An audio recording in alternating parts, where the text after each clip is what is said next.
So good morning everybody and welcome along out with the test ride with RB for Eclipse motorcycles, the new Euro 5 Assault 125. Now this one is in black, got those nice bronzed covers on the engine both sides, indicators on the front of the tank fairing, slightly different, and you've got those carbon imitation to the side panels and also to the front mudguard. Now, difference between the Assault and the Iska. The Assault has that high motocross front end compared to the Iska, which has the road front end. And you've also got that off-road tyre, as I would call it, semi-knobbly on the front end and a road tyre to the rear. Some people have questioned it. Why? It's actually good for green laning, and it does pick up a lot of dirt and a little bit better road holding on the front of that. Obviously, exactly the same engine in those with the Iska and the Assault, but bronzing to the side. It's got a kickstart on it as well, which is a great thing. Obviously, if your battery goes flat, you can use the kickstart. Braking system on is absolutely perfect and very easy to check your levels, your reservoirs for your brakes. Engine oil, very easy. You've got a sight window down the bottom rather than a dipstick, so a lot easier. And it has got a really good appeal. The stance of that bike is absolutely superb for a 125. So we are going to go out and we are going to get a test ride on this one. Side stand and main stand as always. Nice big rev counter, speed here, your time, miles, and you've got a gear indicator. Now on your controls, standards, main beam, indicators, horn. You've got a hazard light switch to the rear where your pass light would normally be. And on the right hand controls, just a start and a kill button. Fires on the button every time. Get it set. We've got 8 miles on it so far, so we have gone out and done the first test ride. This is the final test ride. Mirrors on this, nice and super wide, and I can see I've got about, I'd say, a 6, about an 8 to a 6. So literally my shoulder is just here on the corner of the mirror, but I've got a super wide view of the road behind me, and it's the same in both mirrors. Actually clicking through the gears on this is very easy. Look, with the clutch in, and I can just click up and down. So gear change on this is absolutely smooth. Clutch bite is perfect, about an inch out from the bar, just where I want it. But that display is absolutely superb. A bit of a cowling around the front, and the boys are out on their CBT. And that looks like one of our boys. It is. I thought it was. So that is one of our boys, and as I always do, a second gear pull away just to see what it's like.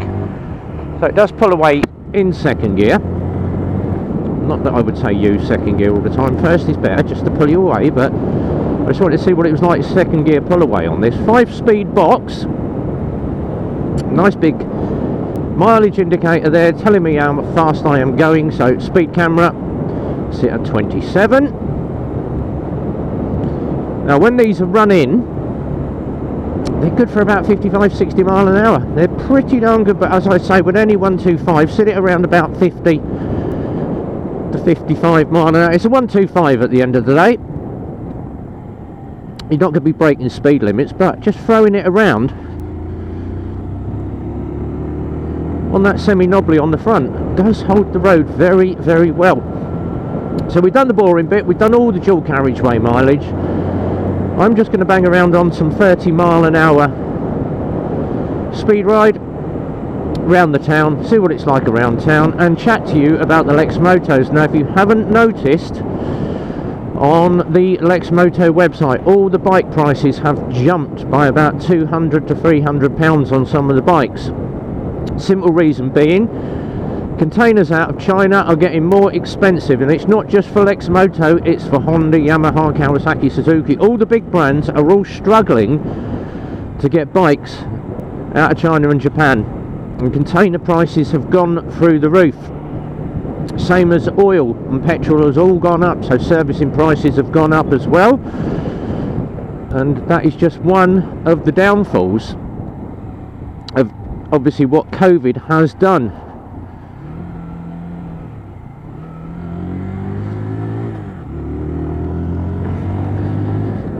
So around town we go. I can miss all the speed bumps. So you are looking at Lexmoto. They're still good value for money. They're still a damn sight cheaper than some of the big brands. And obviously Lexmoto are putting out some really good bikes at the moment. Cyphers are going nuts. Cypher price has jumped, as has the Assaults, the Iskas, the LXRs, the LXSs. We've got an SE in as well, that has jumped in price. Everything has gone up, but you're still getting good value for money if you're looking at a Lexmoto, and it's still half the price of what your big brand bikes are. I was quite amazed the other day. We were looking at the Kawasaki forum. I tend to follow Kawasaki very well, and some of their bikes have jumped nearly £900. I was like, why is that? It's just a simple fact, as I say, containers, getting bits, getting parts, even parts into the country. I've been after some bits for my bike, and I've been waiting absolutely ages. I've waited 3 weeks to get some parts for my bike. Wait.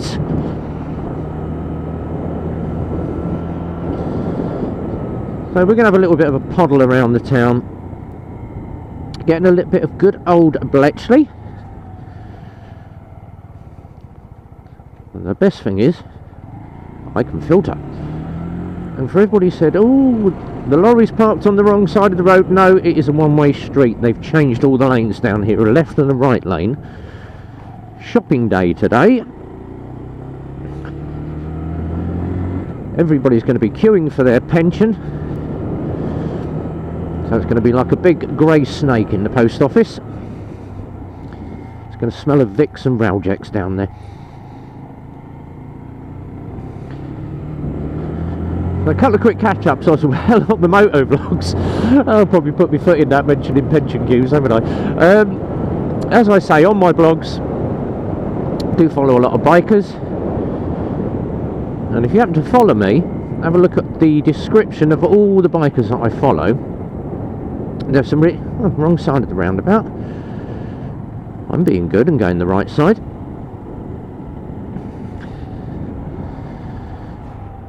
So yeah, description of all the motovloggers that I follow are all in that description down the bottom. Go and check all those out. There's loads in there. And the boys from Scotland, so that's Aisha Vlogster, Lockwood and Zhead, they've all done a combined video. They've all put their own videos out of the same run, and it's great just to see Zed and that big ZZR 1400. Lockwood's out on his 1000cc. He's not got the VFR out, and obviously Aisha Vlogster's out on his, and it's a really good ride. They've got some nice 360 footage of all the corners and the twisties, so go and check those three boys out. Burning Gas Hauling Ass, another Scottish biker, go and check him out. And if you happen to be on our live stream, that is every Friday night at 8 o'clock, come along, meet Simon GTR 1400, Andy GSA Tractor, all the boys down there. And we have quite a good blast in the stream. Normally get Howie 702 Motovlogs, Exeter Riders in there, Cold Duts. There's so many names to mention, and of course the man himself from America, Hells on Two Wheels. Very knowledgeable about Harleys, and he's currently touring at the moment. His last couple of videos down at Daytona Beach were really good. So there's a couple to follow, and as I say, go in the description, there are loads in there. Western Supermoto and just hundreds of bikers. And if you go on to Simon GTR's channel, he's got the same in his description. He lists all the bikers that we follow. It's the same little pack, and they all motovlog, so go and check them out. 11 miles on the clock, couple more to add, nearly done, and then I can go back for a cup of coffee and a cigarette. And of course lots coming up this week. We've got a lot more test rides. I've got the Cypher due to go out in the next couple of days for a test ride, so we should be doing that. Currently got some big bikes in. If you haven't had a look at that Katana, we did the Katana video, really old classic Katana. Getting a lot of classic bikes coming in at the moment for non-running or been stood for ages, and we're doing the work on it. But we've got his other one in, which is a BMW R65 from like 1990s, early 90s, 80s and 90s. That is a really old one. That come in, you could only bump start it. It runs, but it's a full custom build on that one. We should be doing a video on that shortly to find that the starter motor had gone. So starter motor's ordered. In this morning I've got a Bandit 1200. That is in. After that I've got an XJ6, not the Jaguar, the bike. And coming up this week I've got KTM 790 Duke coming in. I've also got another load of old ones. We've got a big 109 Marauder coming in, and I've also got a Valkyrie coming in for a full service. Unfortunately, someone has been lumbered with that. That would be me.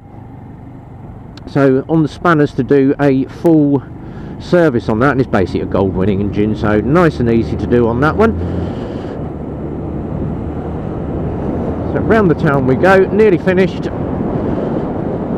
And by the time I get back I shall have 12 miles on the clock. Phone the customer. This bike rides absolutely perfect. Braking on it is nice and tidy. Does stop on the button. A little bit of a longer video today. And one to mention, obviously I've been following his feed. Andy GSA Tractor went off to Wales for where are you going? A little bit of a bimble. Oh, taxi driver, what do you expect? Andy's been off for a bimble around Wales and the Brecon Beacons. I've been following that series, and every video just gets better and better and better.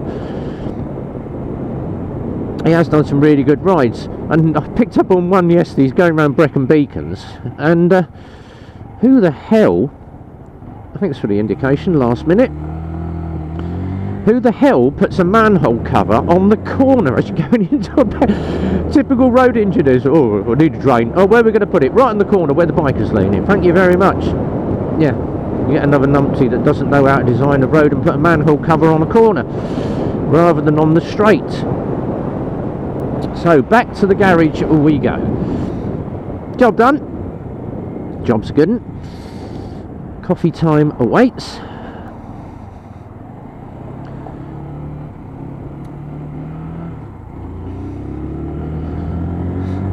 Controls, even with my big heavy, I've got my winter gloves on today. I struggled doing the echo the other day to try and work the controls with these gloves because the controls were just so close, but big winter gloves and using the controls on this is not a problem. Now, as I say, if you enjoyed the video, like, subscribe, hit the notifications bell, all the usual ding dongs that you do. Comments down the bottom if you want to leave a comment. Iska is coming up soon as well. We'll get out and ride the new Iska Euro 5. Trying to get hold of an LSN at the moment, so we might be doing a video on the LSN if we get one in. But lots more videos to come up, and a lot of the old classic bikes still to ride. And hopefully, if the weather's good, they say it's going to snow tomorrow. I was going to go to Oakley Bike Club in Bedford for a little bit of a meet-up. It doesn't look like that is happening because me and Phil will not ride if it is snowing. We'll see what happens anyway. But if not, don't forget, Friday night is the live stream. We'll see you at 8 o'clock with all the boys. Don't forget to subscribe to all those bikers that are in the channel. But from RB, whatever you're doing this week, be well, ride safe. And from the guys at Eclipse Motorcycles and myself, it's a big goodbye from me.